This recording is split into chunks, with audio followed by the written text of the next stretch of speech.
But sir ये काफी news specific नहीं है जो टोबैको को लेकर के जो खबर आई, मतलब ओवरऑल एफएमसीजी पर ये व्यू बन रहा है या फिर खासकर आईटीसी की हम बात कर रहे नहीं नहीं, पूरा एफएमसीजी। आप हैं? उसमें आईटीसी भी जोड़ लीजिए। मैं आईटीसी को टोबैको के साथ एफएमसीजी के स्टॉक पे स्टॉक के तौर पे देखता हूँ। हम्म। आप ऐसे देखिए चाहे वैसे देखिए चाहे जैसे देखिए, आता तो एफएमसीजी इंडेक्स के अंडर ही है। तो हाँ। एफएमसीजी अगर पिटेगा तो ये भी पिटेगा, तो हम्म। Not very good.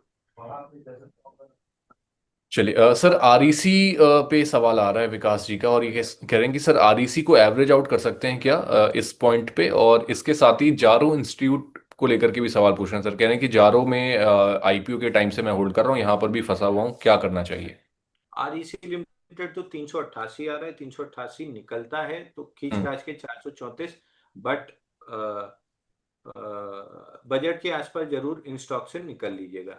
जारो में क्या? आईपीओ के दिन से ही कंटिन्यूअस डाउन मूव है, तो अभी बाउंस बैक कर सकता है 505 506 तक।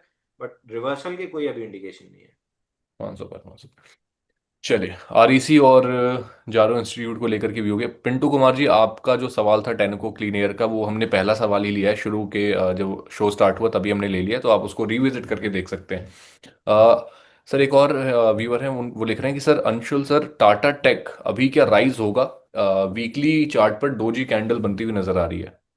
देखिए, ब्रेकडाउन इसमें टाटा टेक में ब्रेकडाउन की 4 अटेम्प्ट हो चुकी हैं और चारों हफ्ते विक के साथ क्लोज किया है 650 के ऊपर। तो हम्म। 650 का ब्रेकडाउन बार बार फेल हो रहा है, तो जिस भी दिन शॉर्ट कवरिंग आई 689 तक जा सकता है। इसमें बाई सेल की कोई सलाह नहीं रहेगी मेरे पर्सनल पोर्टफोलियो में। चलिए ओके।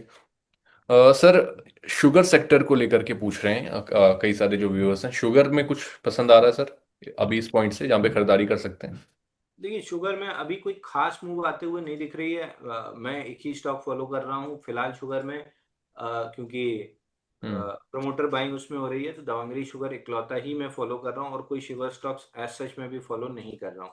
या तो टाइड पूरा एक फेवर में आने दीजिए, तब आपको मोमेंटम मिलना स्टार्ट होगा, तो हम्म। आप वेट एंड वॉच अप्रोच रख सकते हैं। ओके चलिए।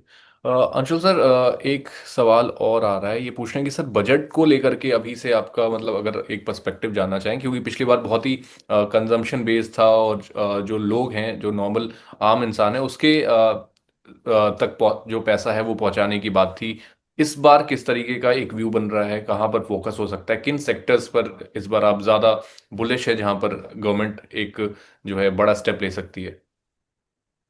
देखिए, वैसे भी जिस हिसाब से अमेरिका से संबंध बिगड़े हैं, तो आपको कंजम्पशन बेस्ड रहना ही पड़ेगा। हम्म।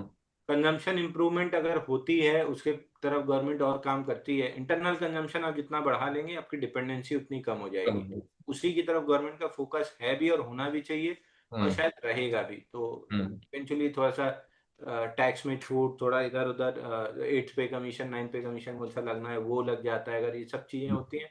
कुल मिला के बजट अच्छा जाएगा, बजट में कोई नेगेटिव डिसअपॉइंटमेंट नहीं आएंगी। बट हाँ, हम्म।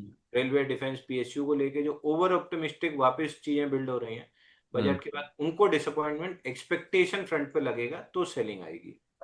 ऑलराइट। इस बार मतलब सर काफी जो एक्सपेक्टेशन जो है काफी बेहतर है। पिछली बार भी थी अच्छी खासी थी, लेकिन इस बार जहाँ तक पिछली बार जो चीजें दी गई बजट के टाइम पर, उसके बाद से इस बार एक्सपेक्टेशन थोड़ी और ऊपर बढ़ चुकी है सर। सर एक और सवाल आ रहा है डाबर इंडिया और एलआईसी हाउसिंग को लेकर के, इसमें पूछ रहे हैं कि फ्रेश बाइंग की जा सकती है अभी इस पॉइंट पे, और स्विंग ट्रेड के लिए क्या ये दोनों में से किसको आप चूज करेंगे? डाबर और दूसरा कौन सा था? LIC housing. दोनों ही स्विंग ट्रेड वाले काउंटर नहीं है। डाबर एकदम मरा पड़ा रहता है, हम्म। बहुत लेथार्जिक मूव रहती है। और एफएमसीजी वैसे भी मेरे को नहीं पसंद है, जितना ये एचयूएल डाबर ये थोड़े थोड़े चले हैं हम्म। केवल और केवल उसके आईटीसी की डाउन मूव को नलीफाई करने के लिए। तो इवेंचुअली ये वापस नीचे पलट जाएंगे। हम्म। 520 530 मेजर रेजिस्टेंस जोन है डाबर में। तो I am not very optimistic कि इसमें कुछ होते हुए दिखेगा। सेम इज विद एलआईसी, बहुत खींच के सपोर्ट जोन 580 प्रोटेक्ट हो रहा है, ऊपर 590 के अराउंड रेजिस्टेंस है। या हम्म। तो 550 के नीचे डिसाइसिव 537 837 का लो बना है, 837 के नीचे डिसाइसिवली क्लोज करे तो ब्रेक डाउन आए। हम्म। ब्रेकआउट के लिए 930 के ऊपर डिसाइसिवली क्लोज करना है। तो फिलहाल बीच में है, कुछ भी नहीं करना चाहिए। चलिए सर, स्टॉक्स इन फोकस की बात करते हैं। आज के दिन पर वोडाफोन आइडिया काफ़ी ज़्यादा फोकस में है और लगातार हमने पिछले पूरे हफ्ते में देखा कि बहुत ही वॉलेटाइल रहा। कई सारी खबरें भी आई फंडामेंटली। अब जो लेटेस्ट है वो जीएसटी डिमांड को लेकर के करीब 638 करोड़ रुपए का जीएसटी डिमांड का नोटिस। और इसको अब कंपनी जो है लीगली चैलेंज भी करने वाली है। इसकी वजह से बहुत ही वॉलेटिलिटी देखने को मिल रही है इस काउंटर में। सर, वोडाफोन में कुछ बन रहा है अभी यहाँ से व्यू? ये वोडाफोन डेड काउंटर है, बिल्कुल हम्म। जितना दूर रह सके दूर रहिए। ट्रेडिंग थोड़ा इधर उधर करना है तो अलग बात है, हम्म। बाकी जितना हो सके वोडाफोन से दूर रहना चाहिए। वोडाफोन इनिशियली आपको 10:47 का एक सपोर्ट है, 12:40 का एक रेजिस्टेंस है, इसके बाहर कुछ ट्रेड मिल सकती है, बट अवॉइड करेंगे तो ज़्यादा बेटर है। इससे अच्छे अच्छे काउंटर्स हैं मार्केट में ट्रेड करने के लिए। बिल्कुल सर, लेकिन वो लोग सर दौड़ दौड़ के उसी में जाएंगे। एक तो पहला कि एफएनओ में भी है और दूसरा कि लॉट साइज इतना बड़ा है। और इसमें इतने वॉलेटाइल रहता है कि हर दिन कभी ऊपर का मूव आ रहा है 10% का, कभी नीचे की तरफ। तो एक नहीं, रेंज क्या हो आइडिया सकता है सर? आइडिया हम्म। गिरते आ रहा है। हम्म। मंथली चार्ट पे अगर आप देखें तो हम्म। 110-11 रुपए से हम्म। दिसंबर 2015 से हम्म। 118 से नीचे गया 2 रुपए, ऊपर आया 18 रुपए और उसी रेंज में चल रहा है। तो हम्म। 2015 वाले लोग 2018-19 आते आते समझ गए, 17 वाले 20 में समझ हाँ। गए, 18 वाले 21-22 में समझ गए, हम्म। 20 वाले 22-23 में समझ गए, तो शायद 23-24-25 वाले 27-28-29 में समझ जाएंगे। हम्म। डेट काउंटर में पैसा नहीं लगाया जाता है। बिल्कुल। एक वो ब्रोकरेज रिपोर्ट भी आई थी ना sir, I think black rock की थी या किसी की, 1-2 रुपए के आसपास का वहां पे टारगेट प्राइस दिया गया था उसमें। गोल्डमैन की थी आई थिंक।